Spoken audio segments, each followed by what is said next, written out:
Hello beautiful people, welcome back to our channel.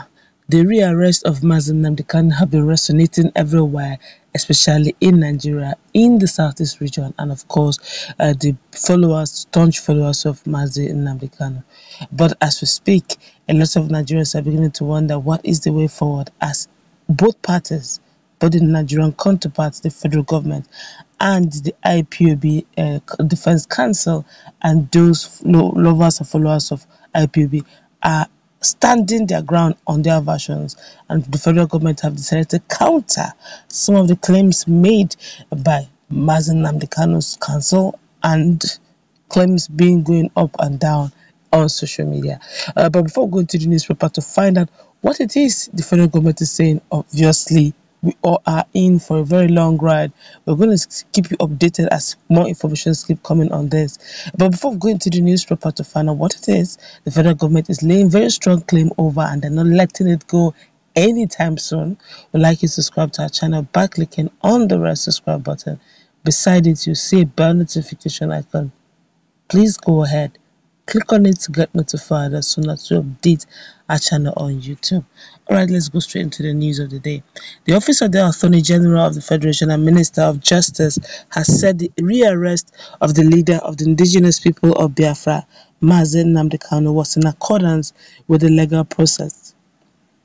The Special Assistant to the Minister on Media and Public Relations, Jibrilu Gwando, in a telephone interview with one of our correspondents on Friday, stated that the IPOB, that's the indigenous people of Biafra leader, was represented by a lawyer throughout the judicial process that led to the grant of his earlier bail.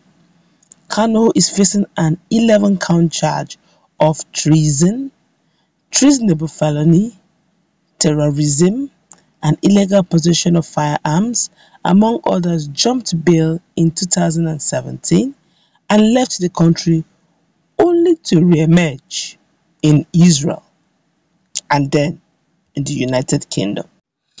The former London estate agent was rearrested on Tuesday. He was initially arrested in late 2015 after calling for a separate state for Biafra in southeast Nigeria.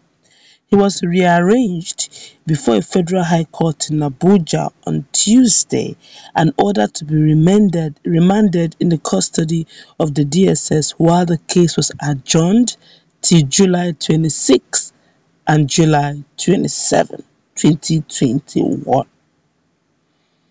Gwando told reporters bench warrant was lawful and judiciously procured through judicial process by a competent court of law whose bail conditions he breached with impunity. He, that's Nnamdi, has been represented by a counsel all through the judicial process and was never denied a right of choice of counsel or recourse to one, even when he symbolizes a proscribed association, that's IPOB, in law, and in fact his association has been legally proscribed. So there was no illegality in the entire process. Gwando also told one of our correspondents that although the office of the AGF had a meeting with the British High Commissioner on Thursday, the IPOB leader's rearrest was not discussed. The legality or otherwise of Nnamdi's arrest was not discussed in the meeting. I sent you a press release on the issues that were discussed. The meeting was scheduled long before the arrest, he said. Well, it was earlier reported that the United Kingdom said it would seek clarification from the federal government on circumstances and legality of Kanu's arrest. The head of communication, British High Commissioner, Mr. Nnamdi, has stated this while responding to inquiries from one of our respondents. The office of the AGF, in a statement on Thursday, also stated that the AGF Abubakar Malamis, as senior advocate of Nigeria, had a meeting with British High Commissioner Katrina Long, adding that the issues discussed were the Electoral Act Amendment, Petroleum Industry Bill, and the Twitter ban.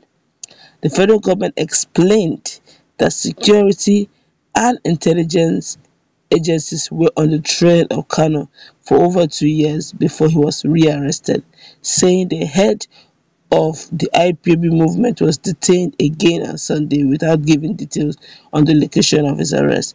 Kanu's detention in 2015 has sparked mass protests and clashes with security services. IPOB, that's Indigenous People of Biafra, which agitates for a separate Igbo state, has denied being behind the violence, accusing the government of a smear campaign. Election offices have also been attacked by suspected members of the group. All right, you have all heard what the federal government have said as in via Wondo, and they're standing their ground to look all through the repatriation process, or rather, all through the rearrest. That when you said I'm trying to look at it we're going to look at it from both sides, check out the legality, check out where they're coming from both sides. Actually, then we can probably draw an objective conclusion over this matter. Okay, but let's start with what the federal government is saying. They're saying, look, all through the process when they began the issue of Nnamdi Kanu's trial, he was never without a counsel.